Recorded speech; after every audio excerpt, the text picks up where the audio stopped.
이수근은 50세가 되어서야 마침내 그녀가 자신의 인생의 사랑이라고 인정했습니다. 서울의 어느 추운 겨울날, 그는 자신의 경력을 기념하는 특별 프로그램을 위해 무대에 섰습니다. 무대 조명이 그의 얼굴을 비췄지만 짙은 주름과 붉은 눈은 숨길 수 없었다. 그는 말했다. 마치 단어 하나하나를 내뱉는데 온 힘을 다한 듯 그의 목소리는 떨렸다. 박지연은 내 인생에서 가장 큰 사랑이에요. 그 고백은 그저 갑작스러운 감정의 순간이 아니라 수많은 폭풍을 겪은 한 남자의 마음 깊은 곳에서 나온 고백이었습니다. 청중은 놀라움 때문이 아니라 그가 종종 모든 사람에게 보여줬던 미소 뒤에 숨겨진 고통을 느꼈기 때문에 조용해졌습니다. 재치와 뛰어난 즉흥 연기로 유명한 이수근이 이번에는 좀처럼 볼 수 없는 취약한 면을 드러낸다. 하지만 그가 말했듯이 그 슬픔은 너무 커서 단순한 감탄사가 아니라 수년간에 걸쳐 조용히 겪은 고통과 상실, 그리고 그가 결코 대중에게 공개하지 않은 후회의 흔적이었습니다. 이수근은 개인적인 감정을 드러내는 성격이 아니다.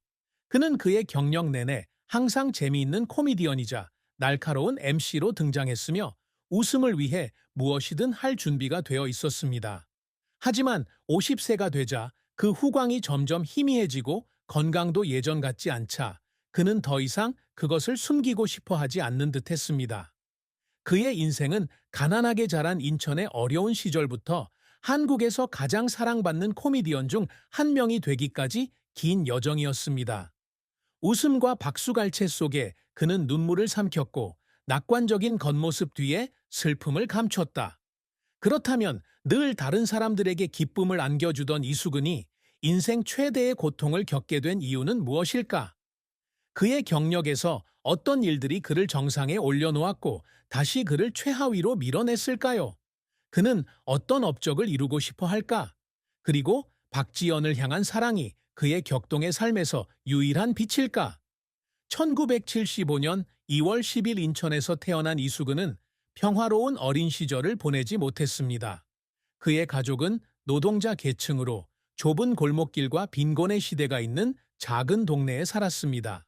그는 어린 시절부터 유머를 이용해 어려움을 극복하는 법을 배웠고 슬픈 이야기를 친구와 가족에게 웃음거리로 만들었습니다.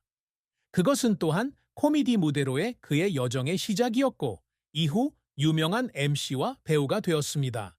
하지만 인생은 그에게 항상 친절했던 것은 아니었고 그 미소 뒤에는 그에게 가장 가까운 사람만이 이해할 수 있는 상처가 있습니다.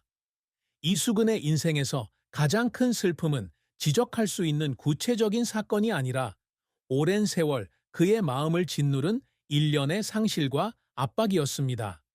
항상 다른 사람들에게 기쁨을 가져다 주던 사람에게 그의 슬픔은 더욱 깊어 보였다. 낙관주의에 가면 아래에 숨겨져 있었기 때문이다. 하지만 그를 가장 괴롭힌 일을 하나 고르라면 아마도 어머니의 죽음일 것입니다. 그와 그의 형제들을 키우기 위해 평생을 희생하신 분이죠. 이수근의 어머니는 강하면서도 단순한 여성이다. 그녀는 시장에서 물건을 파는 낮부터 늦은 밤까지 재봉을 하는 등 쉴 새 없이 일하며 자녀들을 키우기 위한 돈을 벌었습니다. 수근에게 어머니는 그를 낳아준 사람일 뿐만 아니라 인내심과 희생정신을 가르쳐준 최초의 선생님이기도 했다.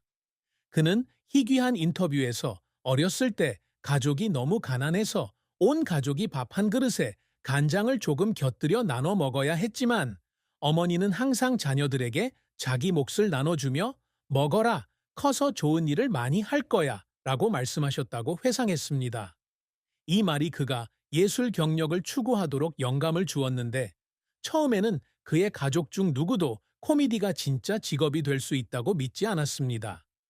2015년 이수근은 드라마 신서유기로 전성기를 누리던 중 오랜 암 투병 끝에 어머니가 세상을 떠났다는 소식을 접했다. 그는 항상 고마움을 표현할 시간이 충분하다고 생각했기 때문에 큰 충격이었습니다. 바쁜 일정 때문에 그는 원하는 만큼 어머니와 함께 할 수 없었다. 그는 생애 마지막 순간에 어머니가 자신을 한 번 더 보고 싶어 했지만 그는 해외에서 영화를 촬영 중이었다고 말한 적이 있다. 그가 돌아왔을 때 그는 영원한 잠에 빠진 어머니를 볼 시간만을 가졌습니다. 그날 밤 그는 어머니의 관 옆에 앉아 아무 말도 하지 않았지만 눈물이 조용히 흘러내렸습니다. 장례식 후 그는 친구에게 내가 저지른 일을 어머니께 말씀드리고 싶었지만 더 이상 기회가 없습니다. 라고 털어놓았습니다. 그 상실은 이수근의 마음에 영원히 아물지 않는 상처를 남겼습니다. 그는 종종 어머니를 꿈꿨는데 꿈에서 어머니는 미소를 지으며 잘 지내시죠? 라고 물었습니다. 그는 매번 깨어날 때마다 어둠 속에 조용히 앉아 자신의 인생에서 가장 중요한 여성과 충분한 시간을 보내지 못한 것을 자책했습니다. 그 슬픔은 단순히 어머니의 죽음에 대한 것이 아니었지만 명예와 돈으로는 잃어버린 순간을 되돌릴 수 없다는 것을 깨달았을 때 느낀 무력감이기도 했습니다. 또한 이수근이 느끼는 슬픔의 큰 부분은 아빠이자 남편이라는 역할에 대한 압박감에서 비롯된다. 2008년 박지연 씨와 결혼해 두 자녀를 낳았을 때 그는 가족에게 자신보다 더 나은 삶을 제공하겠다고 다짐했습니다. 하지만 명성은 그를 고향에서 멀어지게 했습니다. 어느 날 큰아들 이태준 씨가 너는 어디 가서 나랑 놀러 오지 않았어? 라고 물었을 때 영상통화를 하면서 그는 눈물을 참으며 아빠가 너한테 장난감 사주려고 일하고 있어 라고 답했다. 하지만 그는 깊은 곳에서 그것이 단지 변명에 불과하다는 것을 알고 있었습니다. 그 슬픔은 시끄럽지도 과시적이지도 않지만 그가 자신의 경력을 위해 너무 많은 것을 희생하고 있는지 궁금해하며 매일 밤 불안해할 만큼 충분합니다. 이수근의 경력은 코미디 무대에서 어려움을 겪던 초기부터 한국에서 가장 사랑받는 다재다능한 아티스트 중 한 명이 되기까지 길고 다채로운 여정이었습니다. 그는 인천의 가난한 집안에서 태어나 연예계에 들어갈 만한 배경이나 인맥이 전혀 없었다. 하지만 그에게는 아무도 빼앗을 수 없는 것이 하나 있었습니다. 바로 그의 타고난 유머 감각과 굴하지 않는 의지입니다. 어린 시절부터 그는 즉흥적인 이야기로 친구들을 웃게 했고, 이러한 재능 덕분에 1996년 첫 코미디 대회에 출전하게 되었습니다. 큰 상을 받지는 못했지만 포기하지 않고 작은 무대에서 계속 공연을 하며 꿈을 이루기 위해 적은 급여를 받았습니다.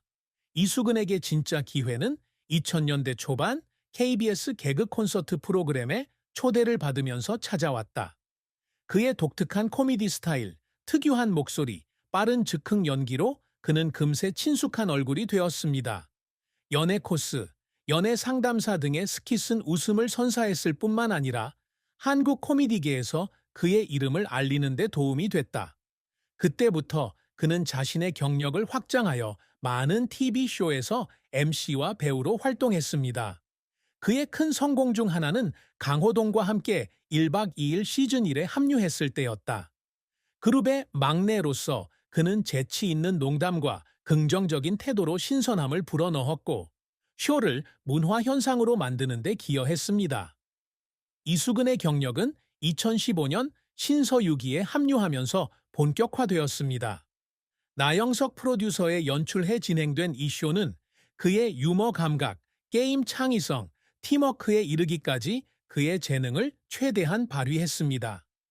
이 드라마 속 예능의 신으로 활약하며 시청자들의 마음을 사로잡은 것은 물론 2017년 백상예술대상에서 대상을 수상하는 데도 큰 역할을 했다. 그것은 인천의 가난한 소년에서 한국 최고의 예술가로 성장한 그의 여정을 보여주는 자랑스러운 이정표였습니다.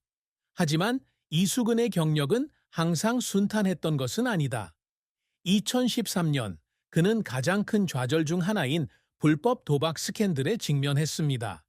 그는 한국에서 금지된 행위인 온라인 도박에 연루되어 수억 원의 손실을 본 혐의를 받고 있습니다. 그는 나중에 자신의 실수를 인정하고 벌금을 내고 국민에게 사과했지만 이 사건은 여전히 그의 이미지를 심각하게 손상시켰습니다. 그가 출연하는 쇼는 모두 취소되었고 그는 일시적으로 연예계에서 물러나야 했습니다. 그것은 그의 경력에서 가장 어두운 시기였다. 그는 변호사와 함께 신문실에 앉아 있을 때 처벌을 받을까봐 울었던 것이 아니라 자신에게 실망해서 울었다고 말한 적이 있습니다. 저는 평생 기쁨을 주기 위해 노력해왔는데 이제 제 가족과 청중을 부끄럽게 만들었습니다. 그는 목이 메어지는 목소리로 말했다. 이 실패는 명예에 큰 타격을 입혔을 뿐만 아니라 귀중한 교훈이기도 했습니다.